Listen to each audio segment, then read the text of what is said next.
Saludos hermanos, bienvenidos al canal del conocimiento astrológico. Mi nombre es Fernando Roverano y te hablo desde el Centro Profesional de Estudios Astrológicos en Uruguay. Muy bien, hoy quería tocar un tema que no creo haberlo tocado en el pasado, tal vez se ha anunciado, pero que es extremadamente importante para el conocimiento astrológico. Se trata de las enseñanzas de Morin de Villafranche, Jean-Baptiste Morin de Villafranche. Vamos a hablar de él, vamos a hablar un poco de lo que desarrolló y sin duda alguna la historia del conocimiento astrológico se divide antes y después de Morin de Villafranche. Muchos astrólogos desconocen las técnicas de Morin de Villafranche, que son la clave de la ciencia astrológica, la clave de la exactitud, de la dirección hacia donde se enfoca la interpretación astrológica, saliendo un poco del mundo de la especulación. Yo les voy a mostrar, Morin de Villafranche tiene una vasta literatura, desarrolló astrología gálica, 28 tomos, ¿verdad? Por supuesto, y hoy hay resumen de esa enseñanza. Y un resumen significativo de esa enseñanza son las 112 reglas, que en realidad no son reglas, son claves de la interpretación, ¿no? La astrología, no hay recetas, como así una regla estricta no existe, pero da una profunda capacidad a la mente de ejercer una ubicación hacia el individuo, cómo y dónde se pueden manifestar las circunstancias de él. Como siempre, antes de seguir en el video, quiero invitarlos a un nuevo curso. Este nuevo curso lo realizo debido a peticiones que muchas personas me escribían y diciéndome que días de semana no podían realizar el curso y por lo tanto este curso va a ser dictado sábado. Pero es de aclarar que mis cursos, claro, son en directo, es decir, todos vamos a acceder a la web a través de Zoom a la clase, pero también tendrán la capacidad de recibir el contenido de la clase, tanto el video como el material, y lo van a tener definitivo en su archivo, para que puedan verlo, escucharlo y estudiarlo cuantas veces quieran, por siempre, el resto de su vida, ¿no? Cosa que muchas personas no hacen porque tienen una página web, suben el video, un mes para que lo veas y después este video desaparece. Yo entrego todas las clases y ustedes podrán tener ese material. Así que si no pueden asistir a clase, después la pueden ver en diferido cuantas veces quieran, ¿no? Este curso comienza, por supuesto, no es un cursito, yo le llamo así, es un curso que yo le llamo de formación de astrólogos profesionales, que es de un profundo conocimiento. Tratamos de tocar las técnicas más importantes de astrología de todos los tiempos, desde las tradicionales hasta las modernas. No hay una línea de estudio astrológico, o sea, no es una astrología psicológica, ni predictiva, ni espiritual, es todas a la vez. El modo de ver la astrología es una sola y uno debe de hacer el enfoque integral, que sirve para asesorar el camino de la vida. Este curso comienza el sábado 2 de julio, nos queda un mes por delante para que puedas escribirme, inscribirte también, del 2022. Si deciden recibir la información, tanto el programa de estudio como toda la información, pueden escribirme a mi correo electrónico fernando.roverano@gmail.com y está pasando por el cintillo. Y allí yo les envío toda la información a su correo electrónico. No me queda más de invitarlos nuevamente y así seguimos entonces con el tema de hoy, que es muy importante. Como les dije anteriormente, la astrología se divide en antes y después de Morín de Villafranca. Hay una astrología, no es un juicio, no es una crítica, pero hay una astrología más superficial que está basada en analogías más especulativas debido a la naturaleza de los planetas. Por supuesto que esto se toma en cuenta, pero Morín de Villafranca desarrolló lo que se llama la determinación local. Es decir, cada individuo tiene un proceso absolutamente particular debido a su proceso evolutivo y eso está específicamente desarrollado en su carta. Es decir, vamos a poner un ejemplo. Venus, de forma muy general que se considera como el amor, no es el amor para todas las personas.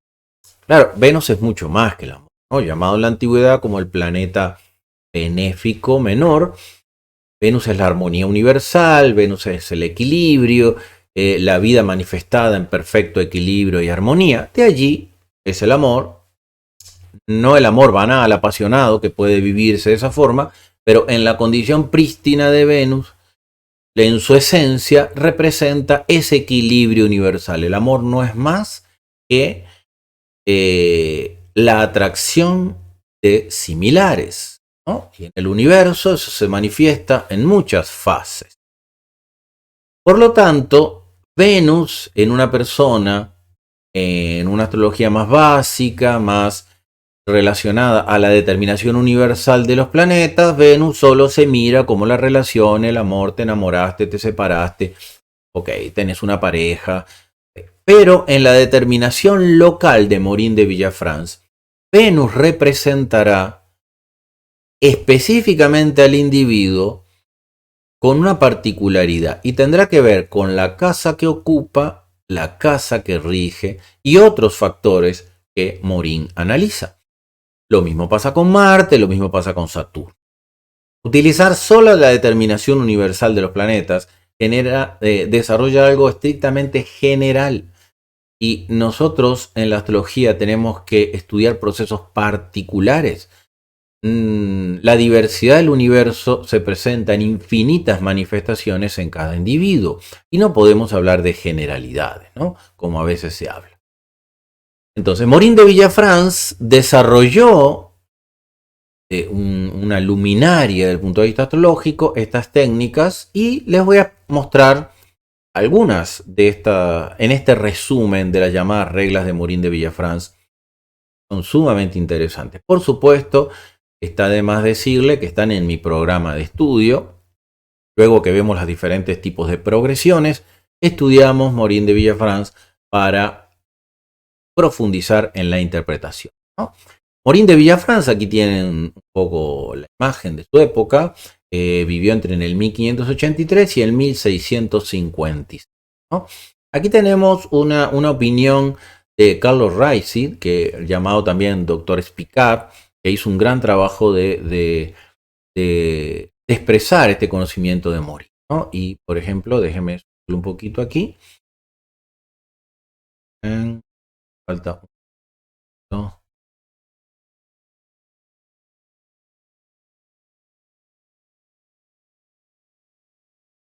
Ok. Aquí dice, ¿no? Carlos Raisi. Es la obra astrológica más notable, a mi modo de entender, o a mi entender, que el pasado nos ha legado. La astrología gálica de Morín de Villafranca es, según mi conocimiento, el primero que ha establecido los verdaderos principios de la ciencia astrológica, por el esmero y por el método con el que él profundizó la mayor parte de los problemas que ella comporta y por el sentido crítico notable para su época, del cual él ha dado pruebas en las discusiones de las cuestiones astrológicas propiamente dichas. Morín aparece como el espíritu más científico y el talento más luminoso, que se ha revelado en esta ciencia hasta aquí o hasta ahora. Eso es una realidad. Luego hay otra opinión de Carlos Raisi, que claramente dice que todo astrólogo que quiera profundizar verdaderamente en la astrología debe estudiar Morín de Villafranca, ¿no? Aquí yo le seleccioné algunas reglas, aquí van a ver, ¿no? Las reglas, ¿no? Reglas de Morín de Villafranca, pero voy a ver unas que destacan, ¿no? Fíjense cómo para esta época, algo que hoy conocemos, la regla número 8. La regla número 8. Que la lean ahí y la vean, pero yo se las voy a leer. Dice, la extensión de los efectos particulares que puede producir un agente celeste con respecto al individuo dado, es decir, los planetas y los signos y cómo ejercen sus efectos sobre el individuo, está determinado por la capacidad de este sujeto de recibir la impresión y la reacción bajo esta impresión. Es decir, no podemos sacar conclusiones de que un planeta causa esto y aquello. Eso dependerá del proceso individual de cada persona. La impresión, la capacidad del sujeto de recibir esa impresión y de reaccionar bajo esta impresión. Es decir, Marte no es agresivo para todos, Saturno no es el karma para todos. O sea, ¿en qué, cómo vivirá ese factor celeste, ese individuo? Dependerá de su capacidad de recibirlo, es decir, de su vibración, de su resonancia, de su proceso. Y eso debe ser tomado en cuenta por el astrólogo en la consulta. Por supuesto, intercambiando con el consultante. Le voy a poner otro ejemplo, otra regla, hay muchas, ¿no? Hay muchas y todas. Fíjense que acá no habla, no son recetas, no dice cuando Marte está en la casa 1 pasa esto. No, aquí no habla de planetas, te habla de capacidad de que tú ubiques la mente para que puedas aprender a interpretar. No son recetas como están en los libros, ¿no? Fíjense, la regla 20 o análisis 20 dice, cuando un planeta está situado fuera de su propia casa celeste, él produce una cosa en razón de su posición en la casa astrológica que ocupa y otra cosa distinta en razón de la casa astrológica a la cual él domina. Aquí claramente es algo que no se toma en cuenta. Generalmente un planeta ejerce una influencia y las dos influencias fundamentales que ejerce un planeta en la vida de un individuo es la casa que ocupa. Si hablamos de Marte, por ejemplo, que estuviera en el ascendente, Marte va a ejercer un poder sobre la personalidad. La naturaleza de Marte se va a expresar ahí, pero se va a expresar en la casa que rige. Es decir, si Aries rige por el signo, ¿verdad? Todo signo se expresa a través de su planeta. Eso lo dice Morín también. Si tiene Aries en la 2, la persona, Marte va a ejercer su influencia sobre el dinero. Si tiene Aries en la 4, Marte, que está en la 1, además de ejercer su fuerza sobre la personalidad, la ejercerá sobre el hogar y conectará estas dos áreas de vida. Entonces nosotros no podemos sacar una conclusión, Marte la guerra, el accidente, el conflicto. Tenemos que ver el proceso del individuo.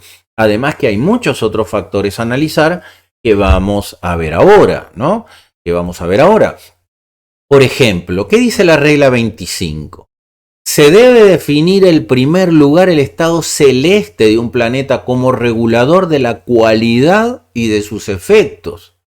Es decir, el estado celeste del planeta, que son las dignidades esenciales, por ejemplo, hablábamos de Aries. Aries tiene su domicilio de Marte y de Aries. Marte tiene su domicilio en Aries y allí va a tener una cualidad energética. Tiene su exaltación en Capricornio, allí va a tener otra cualidad energética, pero tiene su caída en Cáncer y su exilio en Libra, y ahí se va a comportar diferente. Habíamos dicho que un planeta ejercía su acción en función de la casa que ocupa y la casa que rige, pero además hay que ver el estado celeste del planeta. Y dice, en primer lugar se debe definir el estado celeste del planeta. ¿En qué libro se compran ustedes Usted se compra un libro, por ejemplo, Howard Sasportas cuando habla de las casas y habla Marte. Marte en la casa 1, Marte en la casa 2, Marte en la casa 3 o Venus en la casa 1. Venus no habla del estado celeste. Y el estado celeste cambia todo. No es lo mismo tener Marte en domicilio que Marte en exilio o en caída. La cualidad de los efectos debido a la vibración planetaria es absolutamente diferente. Pero también debe ser tomado su estado terrestre, que decide la categoría de estos. O sea, en dónde se van a ejercer la acción, como vimos antes, ¿no? ¿Qué casa ocupa y qué casa rige? El estado celeste comprende como elemento invariable la naturaleza esencial del planeta propuesto.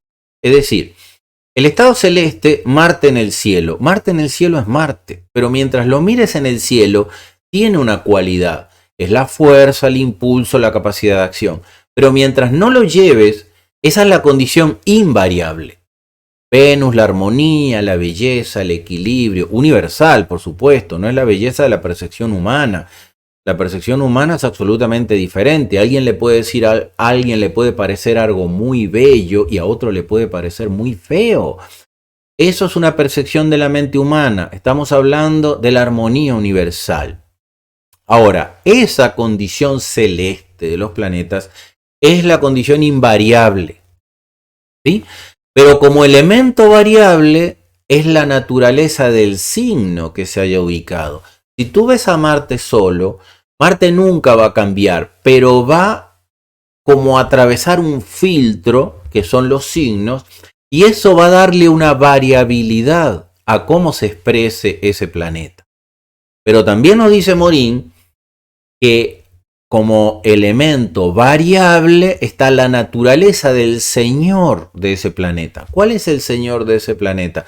Si Marte está en Tauro, su señor será Venus. Si Marte está en Géminis, su señor será Mercurio. Si Marte está en Capricornio, su señor será Saturno. Otro punto a tomar en cuenta. Y la cualidad de los aspectos que él recibe. Entonces, para analizar una condición celeste, ya sea un planeta, tenemos que ver su estado celeste, su estado terrestre, quién lo domina, señor, qué aspectos tiene. Y luego hay otras profundidades, en dónde está su señor, cuál es el estado celeste de su señor. Todo eso lo describe Morín. Todo eso lo describe Morín, ¿no? Esta es la regla 25, pero quería ver la regla 23, ¿no? Bueno, aquí se extiende un poco más, dice el estado terrestre de un planeta consiste en su posición, aquí describe claramente, ¿no? Claro, en relación al horizonte, es decir, la casa que ocupa. Vamos a la regla 23, pues la regla 23, muy importante, dice, todo signo zodiacal opera siempre bajo la dependencia de la naturaleza del estado celeste de su señor. Yo la quería leer antes de la 25. Pero no siempre en razón de la determinación local de este. Esto es clarísimo. Es decir, lo dijimos antes, si Marte está en Géminis, dependerá cómo está Mercurio. ¿Ah? ¿Cómo está Mercurio? Si Marte está en Capricornio, dependerá cómo está Saturno. Para nosotros poder descifrar cómo va a operar ese planeta. Esto es un estudio profundo, yo simplemente estoy dando una idea, a sugerencia de algunos alumnos que me pidieron que hiciera un video sobre esto, que hay muy pocos, ¿no? Vamos a la regla 27, que es extremadamente. La regla 27 dice, un planeta está determinado hacia una significación particular por su posición. Es decir, el planeta está en la casa 1 y rige la casa 5, por ejemplo. Entonces ese planeta cualquiera, no importa. Esto es extremadamente importante porque, a ver, ¿qué me refiero yo cuando decimos la generalidad de la astrología? La luna, la madre. Cáncer, el hogar. Eso es la determinación general de los planetas en función de la analogía de la determinación universal del planeta. Pero en realidad la luna, ¿verdad?, representa en la carta del individuo la casa que ocupa y la casa que rige. En tu carta la luna puede ser el factor que gobierna tu dinero. Por supuesto, a través de lo que la luna representa, los estados emocionales, la necesidad de protección, pero la luna no es el hogar. La Cáncer no es el hogar. Los signos y los planetas que lo rigen tienen su naturaleza esencial muy compenetrada, son lo mismo, ¿no? Entonces, a veces dice Cáncer el hogar. Cáncer estando en la casa 7 se refiere al matrimonio. Cáncer estando en la casa 6 se refiere a la salud y al trabajo. Y la luna es quien va a canalizar esas condiciones,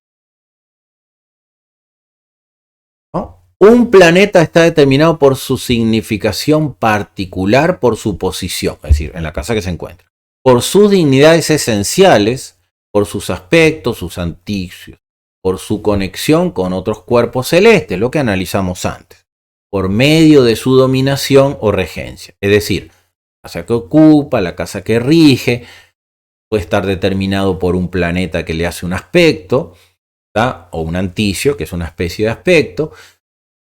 Ya entendimos eso, ¿no? Pero luego dice, esta determinación puramente local se aplica también a los otros cuerpos celestes, o sea, a las estrellas fijas, los cometas y a lo que veamos. Ahora, esto es extremadamente importante. Las analogías naturales de los planetas, lo que acabo de decir, Cáncer, la luna relacionada con el hogar, la luna relacionada con la madre, Venus relacionado con el amor, Saturno relacionado con el padre, Saturno relacionado con el karma, ¿sí? Las analogías naturales de los planetas solo representan una determinación enteramente general y no podrían constituir nada particular. Miren, hermanos, yo tengo muchos años estudiando esto y no podemos hablar de generalidades. En estudios, no digamos estadísticos, pero en numerosas cartas tratamos de analizar relaciones generales y no se cumplen. No se cumplen. La astrología debe comprobarse y eso es lo que desarrolló Morín de Villafranca. La naturaleza, la analogía natural de los planetas no pueden constituir nada particular. Sin embargo, cuando estas analogías concuerdan con una determinación particular accidental, es decir, el planeta, que es una determinación particular accidental, si la luna rige la casa del dinero, la luna es el dinero, eso es la determinación particular. Pero dice que si esa determinación universal es afín a la particular, ellas la confirman. Por ejemplo, que Venus rija la casa 5, que es la casa del amor, y Venus tiene una analogía con el amor. Eso significa, ¿verdad? Que Júpiter se encuentra en la casa 2, Júpiter tiene que ver con la prosperidad y la casa 2 tiene que ver con el dinero. Las multiplican, le dan fuerza.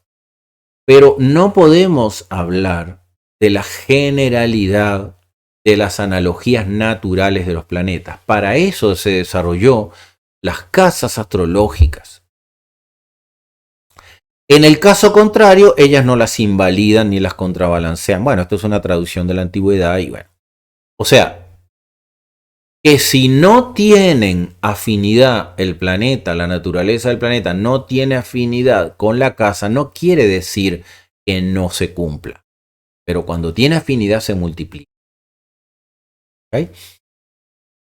A ver, para esta última regla 27 dice, los elementos de determinación que encierran la conexión de un planeta con otro son dos. La naturaleza, ¿verdad? ¿Qué es la naturaleza del planeta? Saturno es el orden, la disciplina, la madurez. Saturno, los límites del mundo físico. Esa es la naturaleza del planeta. La naturaleza de Marte, la fuerza, el impulso.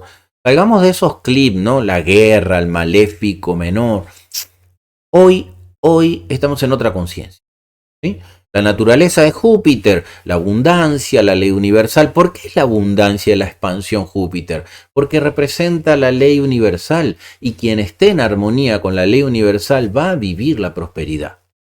Saturno es el orden y la disciplina. ¿Por qué castiga y castigaba tanto en la antigüedad? Porque todo el mundo estaba fuera de la regla y de la norma. ¿Cuál? La que impone Júpiter, la ley universal. Entonces, primero debemos de ver la naturaleza y las analogías de este planeta. O sea, las analogías del planeta, Júpiter con la prosperidad y así, ¿no? Saturno con el orden, así. Y luego debemos de ver la determinación particular que caracteriza a este en el tema en consideración. Es decir, esa naturaleza universal del planeta debe ser aplicado a la casa que ocupa y tomando en cuenta su estado celeste, tomando en cuenta su estado terrestre, o sea, cuál es esa casa. No es lo mismo tener un planeta en la casa 5 que tener un planeta en la casa 12, son trabajos diferentes. Analizar quién es el Señor, quién lo gobierna, cuál es su estado celeste. Todo esto está desarrollado por las reglas de Maurice de Villafranche, de forma muy clara para que la mente se organice y pueda desarrollar una interpretación clara. Como sabemos, vemos aquí, son 120 reglas, ¿no? La última página, ¿no? La 94, por ejemplo, 5, 106. Tenemos las últimas 112 reglas.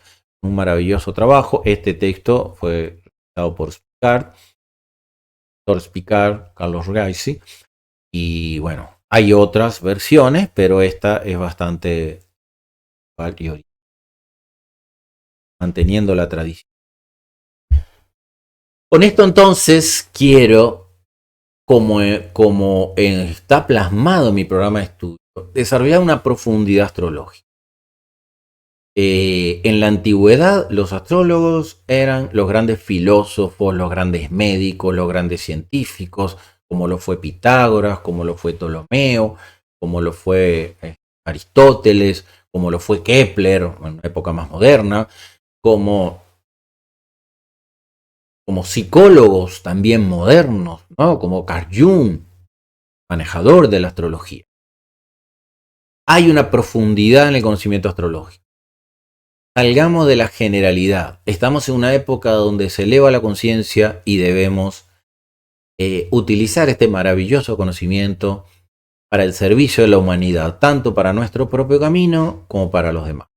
Los invito nuevamente, si están interesados, escríbeme.